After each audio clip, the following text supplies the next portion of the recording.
Our first Week 5 practice reports are out, and we have some interesting news to pay attention to. I'm Joe Dolan, and this is the Fantasy Points Morning Lineup for Thursday, October 5th, 2023. Any stats you hear in this program will be from the Fantasy Points Data Suite, and the Fantasy Points Data Suite is free for everyone this week only. So make sure you head over to fantasypoints.com, check out the Data Suite. You don't even need an account to check out the awesome tools that we have with the Data Suite this week. Now, if you want to subscribe to the Fantasy Points content package, just use code GURIFIC25 for a 25% discount over what is already a 25% discount because we're a quarter of the way through the season already. Let's start with a Thursday night football preview and focusing on the quarterbacks. Washington and Chicago battle tonight in a game that could be pivotal for multiple reasons. The Commanders as they try to move to 3-2, and the Bears as Justin Fields and Matt Eberflus try to save their jobs. Let's start with Commanders quarterback Sam Howell. Howell took advantage of two good matchups against the Cardinals and Broncos to open the season, posting 38.5 fantasy points with 3 passing touchdowns and a rushing touchdown.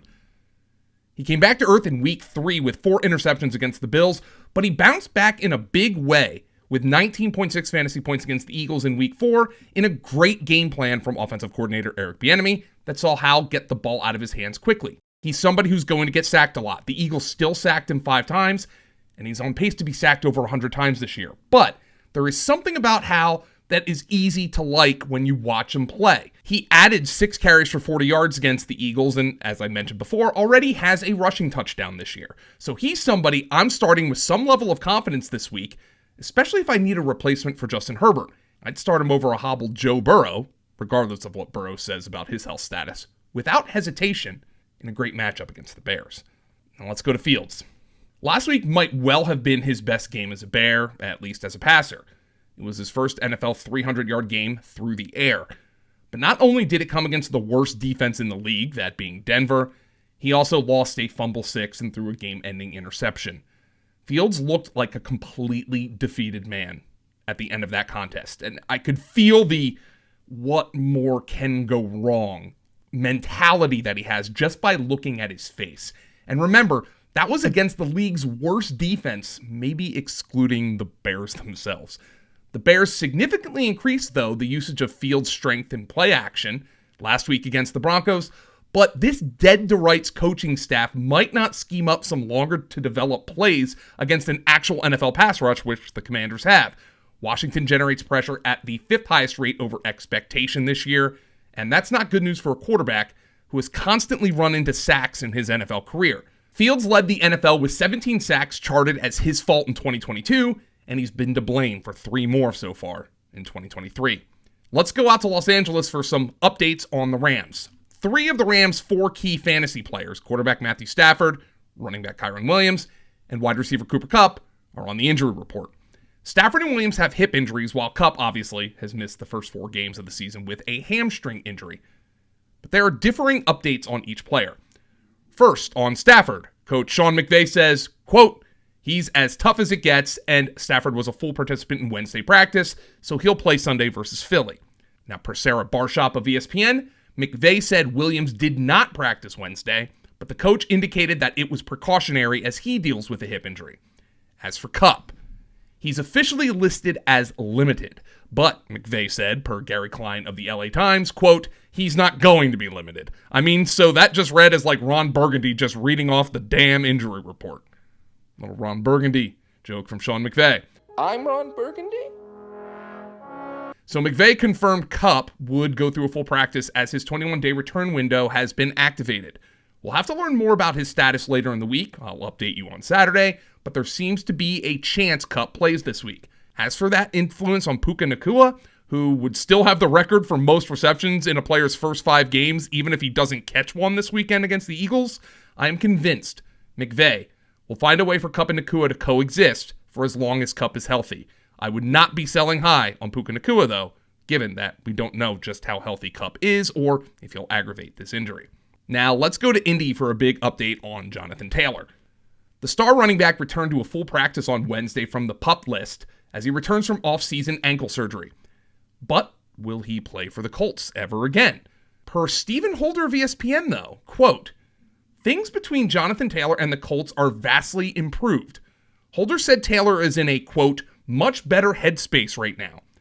Now, there's also no clarity per Holder if Taylor has had contract talks with the Colts or has officially rescinded his trade request. But for now, it looks like the next time JT plays in the NFL will be in a Colts uniform. Now, we don't know if that will be this weekend against the Titans, but I'm willing to throw out a trade request for Taylor before any seriously positive news spreads on him. In the interim, if he doesn't play this weekend, keep firing up Zach Moss, even in a bad matchup. Now, here are some other injuries we're monitoring for the rest of this week. Star fantasy wide receivers Amon-Ra St. Brown with an abdomen injury and T. Higgins with a rib injury didn't practice on Wednesday. I'm more concerned about Higgins since ARSB finished last week's game, and the Lions can be very conservative with their early week injury reports. Now, keep in mind the Lions are getting second-year receiver Jameson Williams back from his gambling suspension this week, and maybe his role is a little bit bigger than I would have initially expected if St. Brown is a little hobbled. I think St. Brown, if he plays, you have to fire him up as a strong wide receiver one. And Williams, maybe if you're desperate for a flex, if Amon-Ra St. Brown doesn't play, you might maybe upgrade him just a little bit because the Lions need some juice in the passing game. But I wouldn't be surprised if he comes out in a partial role in his 2023 debut. Now, the Giants' Saquon Barkley was limited on Wednesday as he tries to return from a high ankle sprain, but their offensive line is still in shambles. 3 starters did not practice on Wednesday. It's just not good for the Giants. Danny Dimes is going to be under siege yet again this weekend against the Dolphins. Now, the Ravens had Odell Beckham with an ankle and Rashad Bateman with a hamstring back in practice on Wednesday, though neither can be trusted in a fantasy lineup for the near future. You probably will find both of them on waiver wires right now. But it's not like they've gotten huge production from anyone at the wide receiver position, including Zay Flowers, so there is a chance for somebody to emerge here. Now, the Steelers' Kenny Pickett practiced in what reporters called a bulky knee brace on Wednesday and said he'll play on Sunday. Now, I have no idea why Pickett would play on Sunday against the tough Ravens defense with the Steelers on bye in Week 6. I can't trust that offense even if Pickett plays, and quite frankly, I would almost rather use like Najee Harris and George Pickens if Mitchell Trubisky plays rather than a hobbled Kenny Pickett. There is one player I would like to watch and keep monitoring his status throughout the week. The Baltimore Ravens running back Keaton Mitchell. This is a kid who has some serious juice. Now, he's undersized, which is why he was a UDFA out of East Carolina.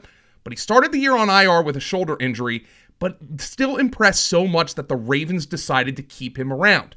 He returned to practice and had his 21-day return window activated on Wednesday, and it looked like he was a full participant. So he is someone to keep an eye on. If you're in a deeper league and you are desperate for a running back, I would add him right now. His name is Keaton Mitchell. Keep that in mind, like Michael Keaton. Mitchell. Michael Keaton, Mitchell Trubisky. Anyway. Bro, what are you talking about, man? So Keaton Mitchell could be out there on your waiver wire. I would stash him in a deeper league. If you're in a shallower league and you're like, I don't want to pick up a Raven running back right now, Justice Hill's dinged up, you can maybe wait. But in the event Mitchell comes out and makes a play, kind of like Jaleel McLaughlin did for the Broncos this past weekend, you're going to have to spend some fab budget. So it's up to you to weigh that risk reward right now. Thanks for joining me for this edition of the Fantasy Points Morning Lineup. Remember to subscribe to the channel for more fantasy football content.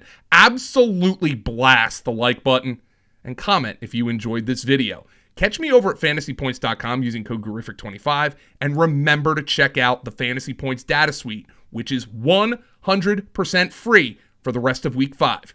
I'll see you Saturday morning with a final injury roundup.